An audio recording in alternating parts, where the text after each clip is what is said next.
നമ്മുടെ വൈറൽ താരം മുബീന നിജാസ് ഒരുപാട് വീഡിയോകൾ മുമ്പ് തുള്ളി മറിഞ്ഞ് ചെയ്തിട്ടുള്ളതാണ് കേട്ടോ. ഇപ്പോൾ ഒന്നും അറിയാത്ത ആളെ പോലെയുള്ളൊരു കളി കാണുമ്പോഴേ രസകരമാണ്. ഒരു ട്രോൾ വീഡിയോ ആണ്, ഒന്ന് കണ്ടു. ഓക്കെ,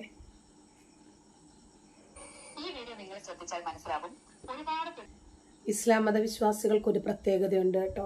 മതത്തെ ആരെങ്കിലും ഒന്ന് പൊക്കി പറഞ്ഞാൽ മതി. ഇന്നലെ വരെ എത്ര തന്നെ തെറി വിളിച്ചിരുന്നവരാണെങ്കിലും കുഴപ്പമില്ല, ഇന്ന് എന്തെങ്കിലും നല്ല രണ്ട് വർത്തമാനം പറഞ്ഞാൽ മതി, അവരെ പൊക്കിയെടുത്തുകൊണ്ട് വരും. മുമ്പ് പ്രവാചകനെയും പ്രവാചകന്റെ മാതാവിനെയും ഒക്കെ ഇത്ര അധികം അധിക്ഷേപിച്ചിട്ടുള്ള ഒരാൾ സോഷ്യൽ മീഡിയയിലില്ല.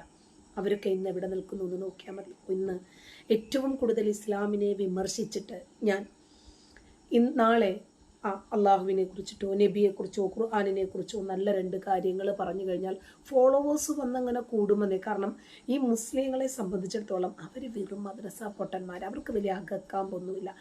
അങ്ങനെയെങ്കിൽ അങ്ങനെ, ഇങ്ങനെയെങ്കിൽ ഇങ്ങനെ, അത്രേ ഉള്ളൂ. അപ്പോൾ അവര് നമ്മുടെ മതത്തെക്കുറിച്ച് ഇത്രയും കാലം ഒരു മോശം പറഞ്ഞാൽ ഇപ്പം നല്ലത് പറയുന്നല്ലോ.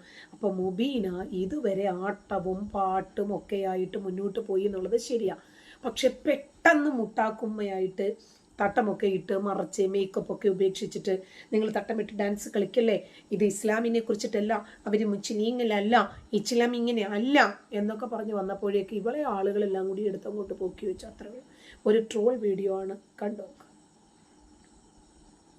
ഈ വീഡിയോ നിങ്ങൾ ശ്രദ്ധിച്ചാൽ മനസ്സിലാകും ഒരുപാട് പെൺകുട്ടികൾ മനോഹരമായി ഡാൻസ് ചെയ്തിട്ടും ഒരു പെൺകുട്ടിയാണ് ഏറ്റവും കൂടുതൽ ശ്രദ്ധിക്കപ്പെട്ടത്. അവരെ ശ്രദ്ധിക്കപ്പെട്ടത് എന്തുകൊണ്ടാ? ഇവളെ പോലെയുള്ള ആളുകൾ എടുത്ത് ഹൈലൈറ്റ് ചെയ്തത് കൊണ്ട്. അല്ലെങ്കിൽ ആ കൊച്ചിന്റെ വഴിക്ക് പോയാൽ ആ കൊച്ചിനെ വൈറലാക്കിയിട്ട് ആ കൊച്ചിനെ ട്രോൾ അടിക്കാൻ വേണ്ടിയിട്ട് സോഷ്യൽ മീഡിയയിൽ എടുത്തിട്ട് കൊടുത്തിട്ട് പിന്നീട് അവൾ പറയാണ് ആ കൊച്ചി ഇവൾക്ക് മെസ്സേജ് അയക്കണമെന്ന്, ആ വീഡിയോ ഡിലീറ്റ് ചെയ്യണമെങ്കിൽ. ആവശ്യമില്ലാത്ത കാര്യങ്ങളെല്ലാം വിളമ്പി കുട്ടിച്ചോറാക്കല്ലേ. എന്നാലും ചില കാര്യങ്ങൾ പറയാതിരിക്കാൻ പറ്റുമോ?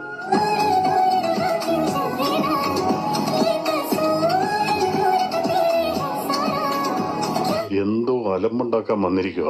അതെ, എന്തുകൊണ്ടാണ്? ബിക്കോസ് ഷീ ഈസ് വെയറിംഗ് ഹിജാബ്. ഇവനെ സൂക്ഷിക്കണം, ഇവൻ നമ്മളെ കുഴപ്പിക്കാനുള്ള പരിപാടി. ഇവനിതിൽ എന്തോ കൈയുണ്ട്. എന്നിട്ട് ഡാൻസ് ചെയ്യണോ വേണ്ടയോ എന്നുള്ളത് ഓരോരുത്തരുടെയും പേഴ്സണൽ ആയിട്ടുള്ള ഇഷ്ടങ്ങളാണ്. പക്ഷെ ഹിജാബ് ധരിച്ചുകൊണ്ട് ഡാൻസ് ചെയ്യാമോ? എന്തുവായി കാണുന്നതൊക്കെ? വീട്ടിലുള്ള പെണ്ണുങ്ങൾക്കൊക്കെ സ്വാതന്ത്ര്യം കൊടുത്തുകൂടെ?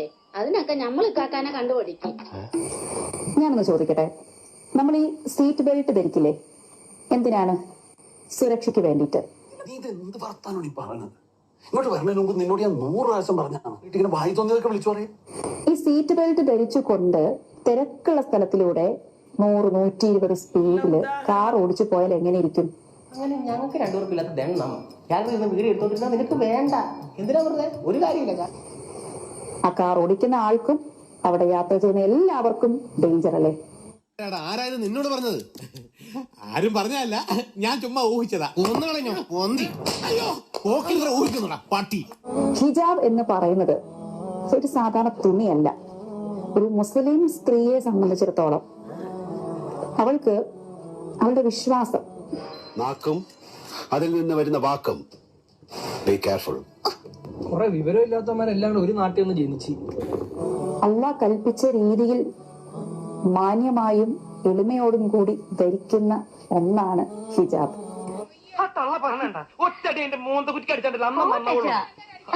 ഒറ്റ റിക്വസ്റ്റേ ഉള്ളൂ, ഡാൻസ് ചെയ്യണമെങ്കിൽ ചെയ്യാം. പക്ഷെ ദയവ് ചെയ്ത് ഹിജാബ് ധരിച്ചുകൊണ്ട് ഡാൻസ് ചെയ്യാതിരിക്കുക. ഹിജാബിന് അതിൻ്റെതായിട്ടുള്ളൊരു പരിശുദ്ധിയുണ്ട്. അതാ നോക്കൂ, മുറ്റത്തൊരു മൈന.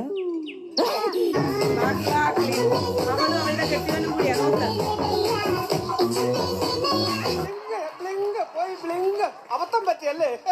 Such a horrible lady. അലവലാതി.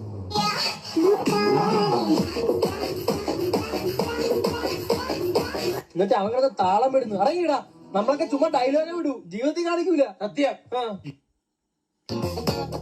എല്ലാം കാണിച്ചു കൂട്ടി താത്തായും താത്താടെ കാക്കായും കൂടി ചേർന്ന് അയ്യോ മരുഭൂമിയിൽ കിടന്ന് എന്തോ വിളയാട്ടമായിരുന്നു. ഇതൊന്നും ആരും കുത്തിപ്പൊക്കത്തില്ല എന്നാണ് ഇവർ വിചാരിച്ചത്. ഇത് സോഷ്യൽ മീഡിയ കാലഘട്ടമല്ലേ. മറ്റുള്ളവരെ ഉപദേശിക്കുമ്പോൾ ആദ്യം അറ്റ്ലീസ്റ്റ് അതിനുള്ള യോഗ്യത നമുക്കുണ്ടോന്നെങ്കിലും ഒന്ന് ഉറപ്പാക്കിയിട്ട് വേണ്ടേ? അതല്ലെങ്കിൽ ഇതുപോലെ സോഷ്യൽ മീഡിയയിൽ ആളുകൾ എടുത്ത് ട്രോളും. ശരിക്കും കൊച്ച് ആദ്യം പാചക വീഡിയോയുമായിട്ട് രംഗത്ത് വരുന്നു, ആരും മൈൻഡ് ചെയ്യുന്നില്ല.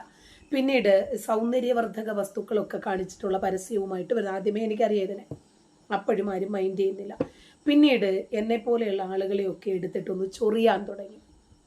അപ്പോൾ ഞാൻ മാന്തി പൊളിച്ച് ഒട്ടിച്ചു വെച്ചു. ഇസ്ലാമിൻ്റെ വലിയ ആളായിട്ടൊക്കെയാണ് വരുന്നത്. ശരിക്കും ഇസ്ലാമിനെ കുറിച്ചോ മുസ്ലിങ്ങളെ കുറിച്ചിട്ടോ ഒരു ചുക്കും ചുണ്ണാമ്പും ഈ കൊച്ചിനറിയത്തില്ല. ഇസ്ലാമിൽ സോഷ്യൽ മീഡിയയിൽ മുഖം കാണിക്കുന്ന സ്ത്രീകളെ എന്താണ് പുരോഹിതന്മാർ പറയാറുള്ളത്? വേശ്യകളെന്നാണ്. പെർഫ്യൂം അടിച്ചാൽ വേശ്യകൾ, പുരികം ത്രെഡ് ചെയ്താൽ വേശ്യകൾ, ലിപ്സ്റ്റിക് ഇട്ടാൽ വേശ്യകൾ, തലമുടി പുറത്ത് കാണിച്ചാൽ വേശ്യകൾ, മറ്റുള്ളവരെ കാണിക്കാൻ വേണ്ടിയിട്ട് ഒരുങ്ങിയാൽ വേശ്യകൾ. ഇങ്ങനെയൊക്കെയല്ലേ സാധാരണഗതിയിൽ പറയാറുള്ളത്. ഈ കൊച്ച് ഏത് രൂപത്തിലായിരിക്കും ഇസ്ലാമിൻ്റെ കാഴ്ചപ്പാടിൽ? കാരണം ഇസ്ലാം പറയുന്നതിനെല്ലാത്തിനും എതിര് പ്രവർത്തിച്ച് ജൂതന്റെ മീഡിയയിലൂടെ വന്ന് മുഖവുമൊക്കെ ഫേഷ്യൽ ചെയ്യുന്ന, ആ മേക്കപ്പ് ഇടുന്ന, ആ കെട്ടിയവൻ്റെ കൂടെ ഇപ്പം തന്നെ കണ്ടില്ലേ, ആടിയും പാടിയും തുള്ളി മറിഞ്ഞു. അപ്പൊ ഇവർക്ക് എന്തുമാകാം, മറ്റുള്ളവരൊന്നും ചെയ്യാൻ പാടില്ല. ഇപ്പോ നമുക്ക് എന്ത് ചെയ്യാനുള്ള സ്വാതന്ത്ര്യമുണ്ടോ അതുപോലെ മറ്റുള്ളവർക്ക് ചെയ്യാനും സ്വാതന്ത്ര്യമുണ്ട്, ചെയ്യാതിരിക്കാനും സ്വാതന്ത്ര്യമുണ്ട്. അത് വളരെ ചെറിയ പ്രായം മുതലേ മദ്രസയിൽ പഠിച്ച് ഉസ്താദിന്റെ കാലിൻ്റെ ഇടയിൽ കൊണ്ടുപോയിട്ട് തലച്ചോർ ഊരി പണയപ്പെടുത്തിയാൽ ഇത് ചിന്തിക്കാൻ പറ്റത്തില്ല. കുറേ പണം ഉണ്ടാക്കി കുറേ പോപ്പുലറായി കഴിഞ്ഞാൽ സ്വതവേ അവരിൽ നിന്നും മതം അങ്ങോട്ട് പോയി പോകും. പിന്നീട് എന്താണെന്നറിയാമോ? പണം വേണം, പ്രശസ്തി വേണം. അതായത് ഈ പോപ്പുലാരിറ്റിയുടെ നെറുകയിൽ നിന്നിട്ട് അതങ്ങനെ ആസ്വദിക്കുകയും അനുഭവിക്കുകയും ചെയ്യുവാണല്ലോ. പല സ്ഥാപനങ്ങളുടെയും പരസ്യം ഈ പെണ്ണ് കാണിച്ചിട്ട് പണം ഉണ്ടാക്കുന്നുണ്ട്. ശരീരത്തിന്റെ വടിവുകൾ കാണിച്ചിട്ട് തടി കുറയുന്ന വീഡിയോ ചെയ്തിട്ട് ശരീരത്തിന്റെ ആകാരം കാണിക്കുന്നുണ്ട്. ശരിക്കും മുഖമക്കനകൾ മാറിലൂടെ താഴ്ത്തിയിടണം എന്ന് പറഞ്ഞ ഇസ്ലാമിന്റെ ഒരധ്യാപനങ്ങളും പാലിക്കാതെ തന്നെ ആദ്യം ഈ പെണ്ണ് ശരീരത്തിന്റെ പല ഭാഗങ്ങളും കാണിച്ചിട്ട് തന്നെയായിരുന്നു വീഡിയോ ചെയ്തിരുന്നത്. ക്രമേണയാണ് ഇങ്ങനെയൊക്കെ കുത്താൻ തുടങ്ങിയത്. അതിന് മുമ്പ് അങ്ങനെയൊന്നും കുത്തിയിരുന്നൊന്നുമില്ല. അപ്പോൾ പിന്നീട് വന്നപ്പോൾ ഇവര് വലിയ ഇസ്ലാമിൻ്റെയും ഈമാനിൻ്റെയും വലിയ ആൾക്കാരും ഒരു കൊച്ചൊന്ന് ഡാൻസ് കളിച്ചപ്പോഴേക്ക് തട്ടമിട്ടിട്ട് ഡാൻസ് കളിച്ചതിനെ സംബന്ധിച്ച് ആ കൊച്ചിനെ പുറഞ്ചം പറയാനുമൊക്കെ ഈ കൊച്ചി രംഗത്ത് വരുമ്പോൾ സ്വാഭാവികമായിട്ടും ഈ കൊച്ചിന്റെ പൂർവ്വകാലം അറിയുന്ന ആളുകൾ പറയാതിരിക്കുമോ? ഇവളെക്കുറിച്ച് എന്തെങ്കിലും പറഞ്ഞു കഴിഞ്ഞാൽ ഉടനെ തന്നെ സൈബർ പോലീസിൽ പരാതിയാ. പിന്നീട് അവർ നമ്മളെ വിളിക്കും, കൊച്ചിന് മാനസിക പ്രശ്നമുണ്ട്, കൊച്ചിന് കുടുംബത്തിൽ ഒരുപാട് പ്രശ്നങ്ങൾ ഉണ്ടായിട്ടുണ്ടെന്ന് പറഞ്ഞിട്ട് ഈ കൊച്ചിനെതിരെ ആരൊക്കെ വീഡിയോ ചെയ്തിട്ടുണ്ടോ അവരെ എല്ലാവരെയും പോലീസ് സ്റ്റേഷനിൽ കൊണ്ടുപോയിട്ട് കൊടുക്കലാണ് ഈ കൊച്ചിന്റെ ജോലി. ഈ കൊച്ചിന് ആരെയും പറയാം, എന്തും പറയാം, പക്ഷെ അതെടുത്തിട്ട് ആരും ഈ കൊച്ചിന് മറുപടി പറയാൻ പാടില്ല. അങ്ങനെയാണെങ്കിൽ ഉടനെ തന്നെ ഈ കൊച്ചു പോവുക, സൈബർ പോലീസിൽ പോയി പരാതി കൊടുക്കുക, മാനസിക രോഗത്തിന് ഗുളിക കഴിക്കുന്നു, കുടുംബം തകർന്നു പോയി, അങ്ങനെയാണ് ഇങ്ങനെയാണ്, ഞാനൊരു സ്ത്രീയാണ്, എനിക്ക് കുടുംബമുണ്ട്, എനിക്ക് കൂട്ടുകുടുംബങ്ങളൊക്കെ കൂടി എന്നെ ഇങ്ങനെ ഓരോന്ന് പറയുന്നു, അതുകൊണ്ട് ആ വീഡിയോ ഡിലീറ്റ് ചെയ്യണമെന്നൊക്കെ പറഞ്ഞിട്ട് ഉമ്മാക്കി കാണിക്കുക. അങ്ങനെയുള്ള ആളുകൾ ആദ്യം സോഷ്യൽ മീഡിയ പൂട്ടി വീട്ടിലിരിക്കണം. മറ്റാരെയും ചൊറിയാൻ പോകരുത്, തിരിച്ചും കിട്ടും. നന്ദി.